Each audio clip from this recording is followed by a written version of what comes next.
Dear friends, welcome our channel. நம்ம இன்னைக்கு என்ன பார்க்க போறோம்னாக்கா மணத்தக்காளி கீரை சட்னி பார்க்க போறோம். மணத்தக்காளி கீரை சட்னி, மணத்தக்காளி கீரை எடுத்து வச்சிருக்கேன். இது பூண்டு, வெங்காயம், உளுத்தம் பருப்பு, கடலைப்பருப்பு, காஞ்ச மிளகாய், கருவேப்பிலை நம்ம தாளிக்கலாம்.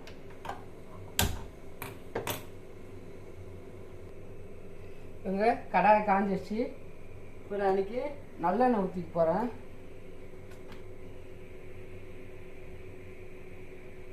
ஒரு 2-3 ஸ்பூன் நல்லெண்ணெய் ஊற்றியாச்சு. இப்போ நம்ம சட்னி செய்ய போகிறோம். இதுக்கு கடுகெல்லாம் போட தேவையில்லை.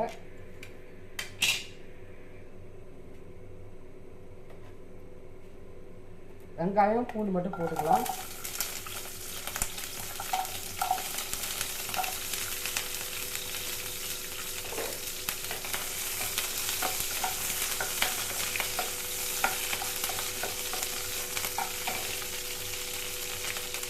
இது ஒரு பிடி கருவேப்பிலை போட்டுக்கலாம்.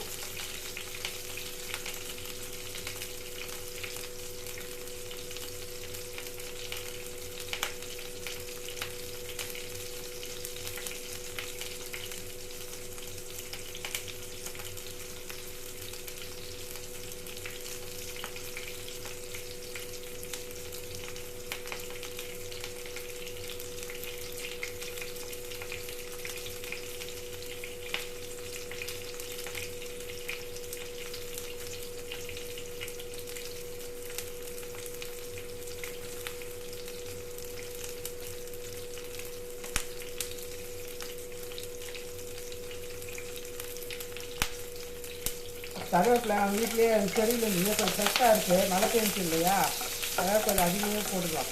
இதெல்லாம் அதிகரிச்சு பாருங்க.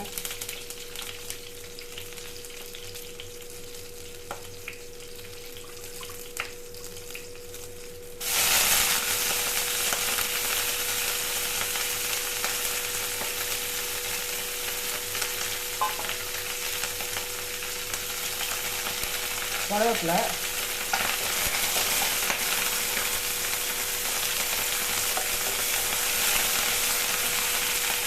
இதில் உளுத்தம் பருப்பு, கடலைப்பருப்பு, வெங்காயம், இது உளுத்தம் கடலைப்பருப்பு, காஞ்ச மிளகாய், இது எல்லாத்தையும் போட்டு நல்லா வதக்கலாம்.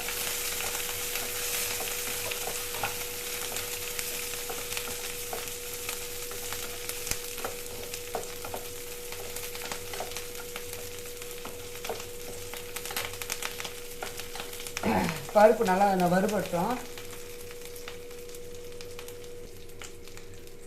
இப்போ பாருங்க, நல்லா வறுத்த ஸ்டேஜ் வந்துச்சு. இந்த சமயத்தில் இந்த மணத்தக்காளி கீரை சும்மா ஒரு பிடி தான், இது எங்கள் தோட்டத்திலே தான் இருந்துச்சு. ஒரு 2 செடி கீரை தான். சரி, கீரை கடைஞ்சாலும் ஒரு மாதிரி சிறு கசப்பாக இருக்கும்.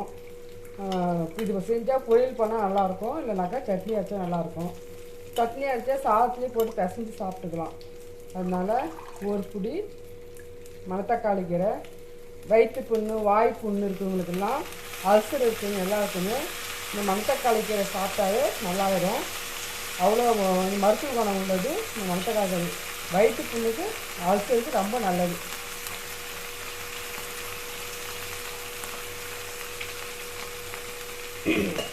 இது இன்னொரு டிப்ஸ் சொல்கிறேன் பாருங்கள். சின்ன வயசு ஒரு லட்சம்லாம் என்ன பண்ணால் ரொம்ப அல்சர் ஆயிடுச்சு அப்படின்னு நினைக்கிறீங்களா, காலையில் வெறும் வயிற்றில் இந்த மணத்தக்காளி கீரையை கொஞ்சமாக எடுத்து நல்லா மிக்சியில் அடித்து சாறு எடுத்து 1/4 டம்ளர், ரொம்ப தேவைன்னு ஒரு 1/4 டம்ளர், அதுபோல் ஒரு 3 நாள் காலை நீங்கள் வெறும் வயிற்றில் குடிச்சு பாருங்களேன், உங்களுக்கு அல்சர் சரியாயிடும். அல்சர் சரியாயிடுச்சு நீங்கள் கமெண்ட் பண்ணுங்கள்.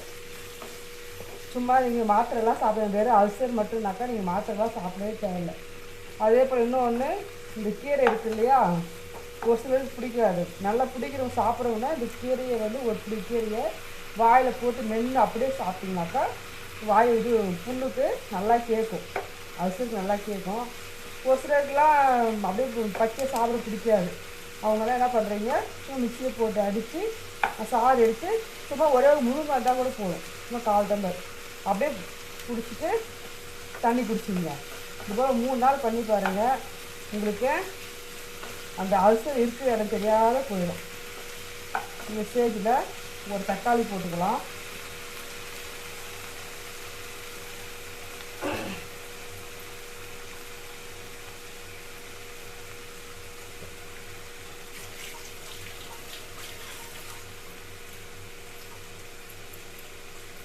அல்சருக்கு சரியான கீரை இதாங்க.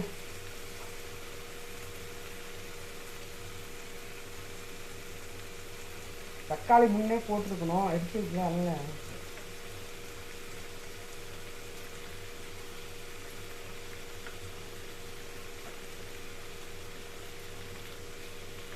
கூட கீரை போட்டுக்கிட்டு போகலாம். ஏன்னா இது கீரை வந்து வேகத்துக்கு கொஞ்சம் ஆகும். அதனால் இப்போ கூட தக்காளி போட்டுக்கலாம். தக்காளி போட்டேன். இது கூட கொஞ்சமாக மஞ்சத்தூள்,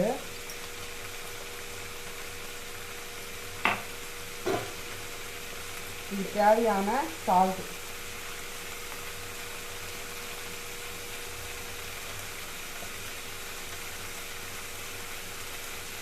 தேவையான சால்ட் வரும்.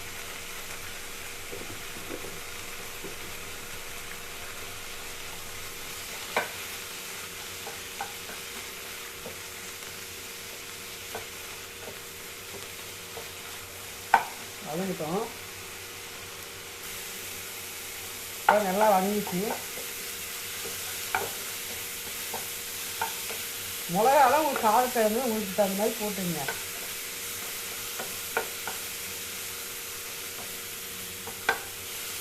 இந்த ஸ்டேஜில் ஒரு சின்ன எலுமிச்சை அளவுக்கு வரணும் புளி எடுத்து கழுவி வச்சுருக்கேன். நான் எடுத்து சுத்தம் பண்ணி கழுவி வச்சுருக்கேன்.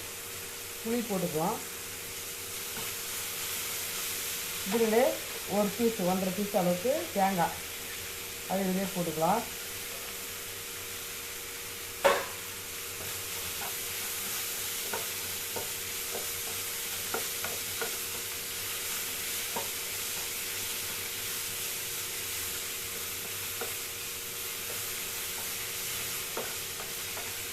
அவ்வளோதான். இது அரைச்சிட்டு வந்தாக்கா நமக்கு மணத்தக்காளி கீரை சட்னி ரெடி ஆகிடுச்சு. சாதத்தையும் சாப்பிட்டுக்கலாம்.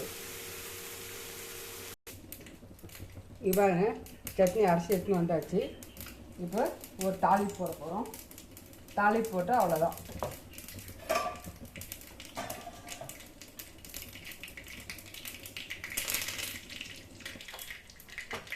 தாளிச்சா சட்னி ரெடி.